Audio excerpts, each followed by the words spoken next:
Welcome, welcome. This is a special, the best of Trackside Northeast. All season long, we've got a chance to bring in racers from all over New England. We have people from Victory Lane all the way through legends of New England auto racing and the next generation. So today we profile local drivers, and we're going to be doing it throughout the season. Our season will come to the end in December, but we're going to have more of these coming through. We'll take a look back at some of the most memorable stories, conversations, and moments from the racers who make this community what it is and keep short track racing alive. This is the best of Trackside Northeast. All right, back here again at Trackside Northeast. Dave Dion, we're going to get into why the Northeast is so special in racing. I mean, you're going down to Florida in a little bit. You're heading back down there. Yeah, in about a week or so, I'll head back and run around down there. But so we were just talking in the break about, you're making it to Florida, World Center of Racing. Down there, you got New Smyrna, you got Daytona, you got everything. And you think that you make it to the top, but you really didn't. And you say it's really the top is up here. Yeah, it's, I've been a member of this club, the Living Legends of Auto Racing, for 19 years. I've been a board member for 17 years. And I know a little bit about racing, having my own team for 44 years. And I thought, geez, I can bring my knowledge to this. So, yeah, we'll go out and get a sponsor for this. You can't get a $500 sponsor in the whole city of Daytona. We wined and dined at a Chrysler dealership. Matter of fact, his kid is racing and everything. Brought him to the bank, but we did everything. And he said, nah, my budget, the typical, my budget set for this year. Oh, yeah. There's no way we could scrape up 500. We just can't do it. So I had to go back and get my sponsor, Berlin City Ford, because we were in trouble with COVID and everything financially. We were in a lot of trouble. With our banquet coming up, we didn't have the money for the hotel. We had to.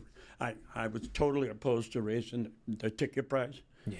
I said, I think this New England is. Danny said, can I help? And he wrote a $10,000 check and sent it to the club. Wow. So that club is still in business. Oh, unbelievable. Same thing with Randy Sweet. He came to our banquet. Him and Scott Bloomquist, that's his name, just passed away. And they were there and got talking, and Randy got so excited that he sponsored the banquet that year.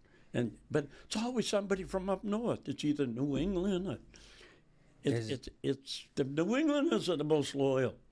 It really is. We were just talking on the break, too. I mean, we were talking about the New Hampshire race. They had more people up there for the modifieds than they did for the truck and the Xfinity race. It was unbelievable. Well, the stands were packed. You used the Westboro reunion for an example, and see Maggie Summers there. Lost her husband, George, and Ricky, we all know that. But here's Maggie, and here's Paula Bouchard, and these people doing what they do to keep the sport alive with that truck, and they come to our events.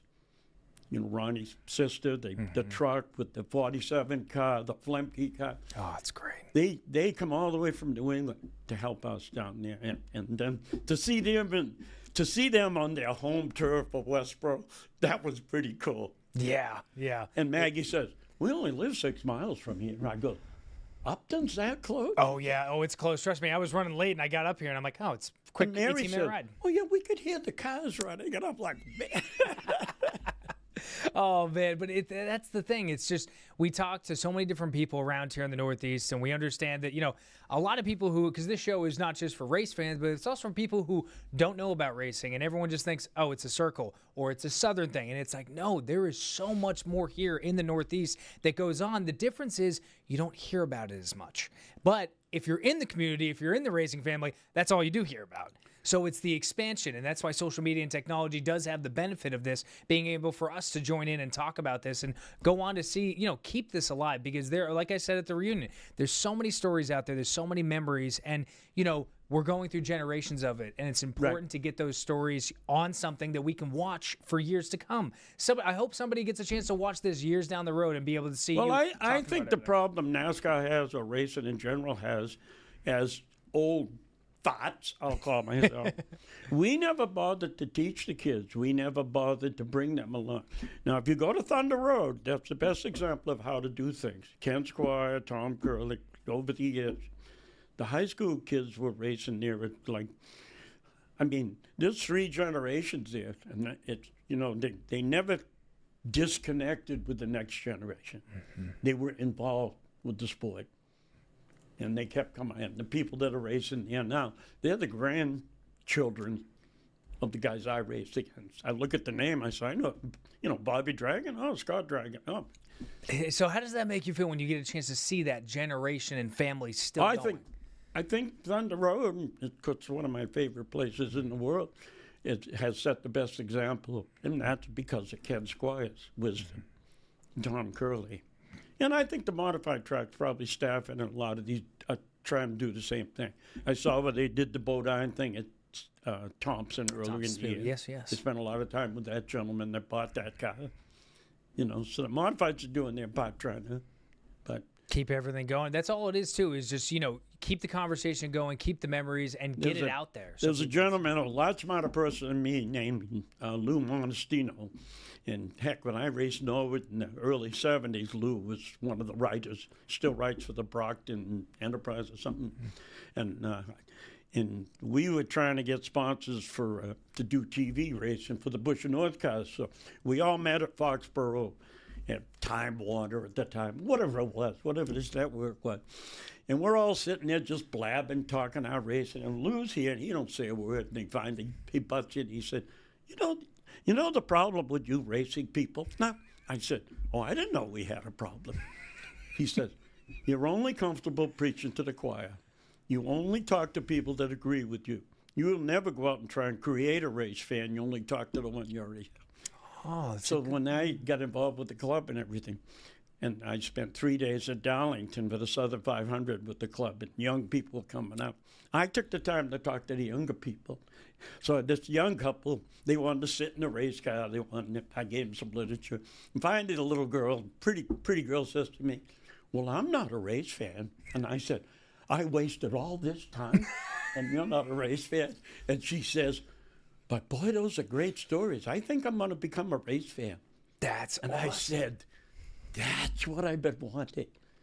She said, because here's a 61 Pontiac sitting there that David Pearson drove with the steering wheel taped up with bulldog tape. And, oh, God, not the original. No safety equipment, no crotch belt, just a roll cage. And she's saying, they actually raced this car? I said, this car probably qualified at about 165 or so. She said, that's not possible, is it? I said, yeah. And that's when I hooked her. She said, this car went 165. Well, it's amazing, too, because, we've had the evolution of technology to make things safer and everything. But, sure. I hope you take this as a compliment. Back in the day, to get into a car like that and go that fast, you had to have a little bit of a desire or something up here where it's like, I'm about to risk my life going into it, but it's the adrenaline. Well, you had to be half crazy. Yeah, just a little bit, But the passion overrules everything. Yes. Look at these kids that ride these motorcycles. And you say, true. My God. The adrenaline. They don't even realize how dangerous it is. Yeah, I know. But they love it so much. Hey, you keep going and everything. So I got to ask you one other question that I was thinking about. So rivalries throughout your rivalries stuff. Yeah. So the first question I have is, do those rivalries continue off the track when the helmet comes off for the final time? Because I say you connect with a lot of people over the years. Later on, you have great sit-downs, conversations, and everything. But do those rivalries from with people that you used to be a rival with, and you go then? Oh God, I do so many functions, and I don't know how many years. It must be about 10 years ago. I went up for that big event on New Year's up in Augusta, Maine. Because of the Maine Hall of Fame and everything. There's only 3 people that ever won the Oxford 253 times. And Mike Rowe, and of course Ralph Nason. Ralph Nason never liked each other starting in 1976. We still don't like each other. So it does continue to an extent. Most of them. One of my other rivals was Brad Layton, who won a bunch of the Bush and North races allowed and everything. And Brad was just a wild little kid. This looks like fun. Got a top ride, won a bunch of races, but really never gave a crap about the sport. Yeah. He'll tell you that today. And we got inducted in the Hall of Fame in Loud, and me and Brad had to sit next to each other. We patched up our differences, and we got fighting and feud, and I got fined. And, it was like, I'm not going to put up with his crap. We wrecked out at Holland, New York, then we went to Stafford, we wrecked again. And finally NASCAR got me, and they said, you got to pay a $500 fine before you go to Loudon. And I said, but Brad always got away with it. It wasn't until Bob, then I finally had the big meeting with NASCAR at Loudon, all the big brass from Daytona, and they were going to throw me out. Oh, man. Because Brad's the new face of the sport, and I'm the has-been. And Bob Bear walks in and says, what's going on in here? He said, we got a little meeting with those two drivers. And Bob looks, and he sees Brad, and he nods. He sees, hey, Dave, and he goes like this. And then there's NASCAR just about ready to throw me out at that time. So Bob says, well, I just come in and invite you guys to lunch. I'll buy you lunch. These are all the NASCAR officials. And so as soon as we finish up, Bob, he said, we got a little problem here. And Bob closes the door, and then he opens it again. He says, something else, Bob? He says, well, I know the problem's not Dave. It's good to have guys. If it wouldn't have been for Bob Bear, I would have been out of the sport that day. But Bob Bear said, Well, good. Well, we got to give Bob Bear some thanks then. In later years, Brad says, I was a spoiled brat. He said, I'd ride home in my Cadillac Escalade after, and you're going home, work on that car all day. Brad never turned the reds. He never did anything. No, and that's the difference too. Nowadays, you just have drivers. A lot of them are just drivers, and I can't speak for them, but a lot of them they drive the car. They don't know about it, and most of the older gentlemen who I've talked to who have raced, they all say the same thing. They say, get to know the car, understand the ins and outs. It'll help you. I just had an interview with Kenny Bouchard the other day. I'm going to play that next week, and he said, get to know the car, work on it, or at least stick around the garage to see what's going on. Oh, for sure. And that makes all the difference. It's just a different world. Yeah. But we don't give the younger people a chance to do that. I know. Daddy's got the money to hire professional people. Everybody else. Yeah. The sport is changing. I think the kids are getting cheated out of some of the best parts of racing. Yeah. They actually that work all night just to get back to the track and see what that feels like to win a race. And firsthand exactly what it feels like to win many of them. So, all right, we got to take one more quick break, and we'll be back here with Dave Dion, and we'll finish up some of our conversation and tell you about the Xfinity race coming up on the CW this Saturday. We'll be right back. All right, back here again at Trackside Northeast. I'm joined by Gio Ruggiero. And Gio, so you had a pretty good year.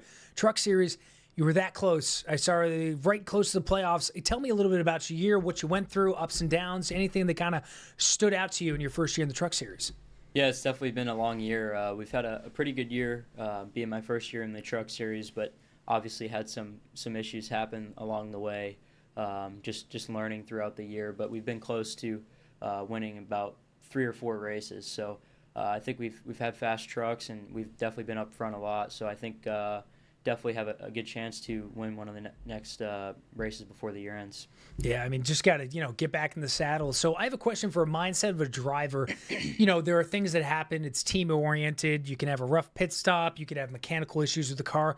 How, as a driver, do you keep your mindset understanding where it's like, this is like, I have a job to do. I have to make sure to get this done. It's kind of like when you talk to anyone in baseball or any other sport, it's like control what you can control. So what goes through your head when you're having a good race and then something with the car goes wrong? Like, what do you try to do to try to keep your mindset on that same level? Yeah, I think you said it. You hit the nail on the head. I think you got to control what you can control, and if something happens, it is what it is. But you got to stay calm and not give up. I've been in races where I've been up front and then got sent to the back, but it's not over. You can come back through the field and definitely have a chance to get back up to the front, by the end of the race. So just got to make sure you're on your game and execute what you can. And, if something happens, don't stress about it. That's the hardest thing to do in this world, is not stress about little things that happen. I mean, everything that happens in this world, it's like you wake up one day and you never know the challenges that are going to be in front of you. Yep, that's for sure. All right, so what do you got for coming up the next couple of weeks? What do you have on slate for planned going forward? I know you're out of the playoffs, but you got a couple more races coming up. You said Bristol next week and then New Hampshire. Yeah, so I got Bristol. I'm really excited for that one. We raced there earlier in the year. So going back to Bristol, I think it'll be cool. A lot of the tracks that I've been going to this year, I haven't actually raced at yet. So Bristol will be one that I've been to, especially in the truck already earlier in the year. And I think that's going to give me a little bit more of an advantage, or not an advantage, but just got more seat time and closer to the rest of the field. But, some of these places I just haven't been to. And the first time I'm out there, got 20 minutes of practice and practice on the simulator during the week, but that's all I got for laps. And the competitors I'm going against have been, racing there 7 times already. So I'm excited to go back to Bristol. I'm really excited for New Hampshire, just because it's, so close to home. And I actually raced Bandoleros there growing up on the little short track in 1 and 2. So I've been there before, and I'm really excited for that one. I think our truck's going to be good. We've been pretty good at the short track, so I'm excited for it. Now, tell me a little bit about when you're racing. You'll be coming back up to the north, but like when you race in the south or anything, anyone give you any flack for, an accent or being from the north or anything? Or like, how's that relationship develop over time? Not really. People always say that stuff, but I've never had anybody come up to me and really mess with me about being from up here. There's definitely not a lot of other people from the area, especially Rhode Island and Massachusetts, that are down in North Carolina. So I'm definitely one of the only ones. I don't really have anybody to talk to about anything up here. They're all, from North Carolina, or some being from Texas and South Carolina and kind of southern states. So they got the accent, not me.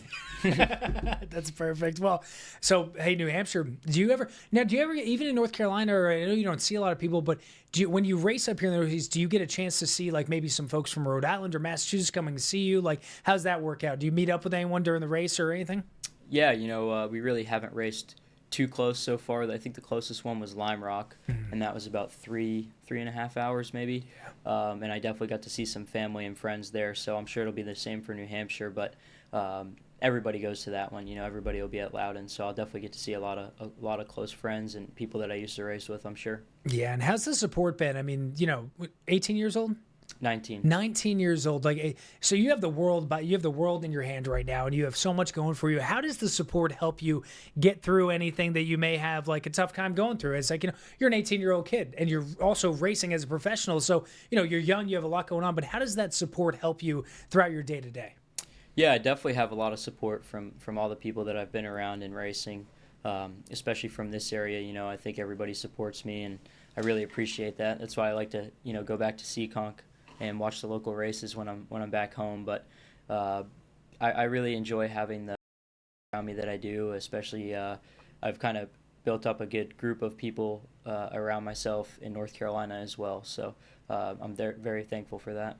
Everybody loves you. That's just as simple as yeah. You just get along with everybody, which is good because, it helps when you get along with everyone because you never know what's going to happen on the track. I mean, we were talking a little bit earlier about my favorite driver being Ross Chastain. You guys having a little, had a little accident and everything like that. A crash, they happen and stuff like that. But it's one of those things where it's like, hey, you can be the fan favorite everywhere. Eventually, someone will think that you're a villain here or there. But the good thing is somebody like Kyle Busch has made an entire career off of that. So, yeah. Being rough and rowdy. Question I have for you, who was your favorite driver growing up? And is there anyone that you really look up to in any one of the series that you want to follow in their footsteps? Kyle Busch. It is Kyle Busch, my favorite driver. Now, is it his racing style or his personality? I think all of it. Honestly, I think that Kyle Busch and Tony Stewart are 2 drivers that I can look at and say they'll do whatever it takes to win. There's other drivers that are that way, but I think that they're open about it, and I really respect that. And I think they're very adaptable. You look at Kyle Busch, and he can get in anything and run good. You've seen him for years running the Truck Series, Xfinity, and Cup, doing all 3, and he, be in contention for a win. So I really think that he's a really good driver, and do whatever it takes to win. He'll race you hard. So, have you got a chance to meet him yet, by any chance? I've seen him around a little bit at Millbridge and stuff like that, but never really went up and talked to him yet. Is there any drivers out there that are open about younger drivers coming and asking about any sort of advice or anything when you go through this? Yeah, I think there's a lot of guys who are pretty open. Racing in the Truck Series, I've had some people come down and be my teammates. Brandon Jones raced the Xfinity Series, and he's raced in the trucks for Tricon. So when you have people like that come and race for your team, you can go and lean on them and ask them some questions, and I think that's very helpful. So yeah, I enjoy having good resources like that when they come and race for Tricon. Absolutely. All right, so we're going to take one more quick break, and we'll be back on the other side. I want to talk to you a little bit more about the Toyota racing development, what goes in it. There's a lot of talk with simulators nowadays, which is completely different than 20 years ago, as you were saying, with you have minimal time to understand a track and get through all the ins and outs of it. But, I want to know what goes into the development and whatever you can tell us about the training you go through right now. So we'll be back in less than 2 minutes with more with Gio on the other side. All right, we're back here at Trackside Northeast. Rick, got to talk to you a little bit. You want to thank anyone, bring out anything coming up, things that are going on right now in your life, and before we hit the break and everything. Yeah, well, I'd love to thank my sponsors there. Without these people, like everybody says, you don't get it done. I've had so many people over the years help me. I couldn't name them all, but right now, I'm driving the Sylvia Motorsports of Marsha and Ed. We're sponsored by Northeast Alternatives. We got Tommy and Steve over there, and we got Eric over there at Hudson Automotive. We got Mike King at New England Green Lawn Care. Justin at Service Partners. Jim and Christine at Auto Cosmetics. MBS Builders. Kruger Dirtworks. Highland Fence. And, of course, Brightman Lumber. My girl and her family. Without them, I was ready to give up racing about 4 years ago. Really? And they come along, sponsored, and took care of some of it, but that's about it on the sponsors right there. Just the crew. Thank all the crew that comes help me every week, and just all the fans. I got fans that's been there for 50 years with me, saying I used to come here with my grandfather when I was a little kid, and now I'm bringing my grandkid with me. Yeah, that's what it is. It's the legacy. It goes all the way down and through. I think that's half the reason I've been there so long. The kids and the fans. We went race like for 10 years on the tour, and I had people from there write me letters. Oh, when you coming back? I even had one woman saying, "Oh, this is the girl that always boos you on turn one there. I miss you. Come on back." Oh, that's great. All right, so my final question for you then, before we get out of here, is, how long do you think you're going to keep going, and how long do you want to keep going? Well, I'd like to keep going forever if I could, but definitely know, the next year or so we're committed in here, and I'm actually building a nice couple of tracks at my house right now, 200-foot dirt track that we race radio control cars on. Oh, that's cool. And kind of hoping in the future that's my race in there fix. If I have to be in a wheelchair, I can go out there and race radio control cars and still rub fenders with my friends. You can take the car out of the racer. You can never take the racer out of anything. Yeah. You're going to love racing the rest of it. Hey, I really appreciate you coming in here, Rick. It's been a blast and hearing your story and everything you've done for the sport. I've talked to so many people. Everyone's always mentioned your name. Yeah. So I'll give you thanks for them and thanks for me for coming in here and just being able to talk to me a little bit about your racing career. It's been a really good one, my man. Yeah, I try to give back to, the kids. We're doing things with the kids these days and stuff. Try to give back to the sport that's, made my life what it is, Oh, yeah, it's been a good one. All right, I got to throw my hat on then. Make sure we rock this one around. The 1-4. All right, before we get out of here, got to tease a little bit. Xfinity Series coming up at 2:30 p.m. on Saturday. That's going over to Watkins Glen. Connor Zilic won last year. He had his debut. That was he was one of 7 drivers actually who won in the debut. But also I want to point out that Miles on Motorsports, me and Rick were talking about earlier. I'll be on that show tomorrow. I believe I'm going on around 6 or 7 o'clock. 95.9. I'll be joining Miles. We're going to do a little cross talk and everything and go through everything going on.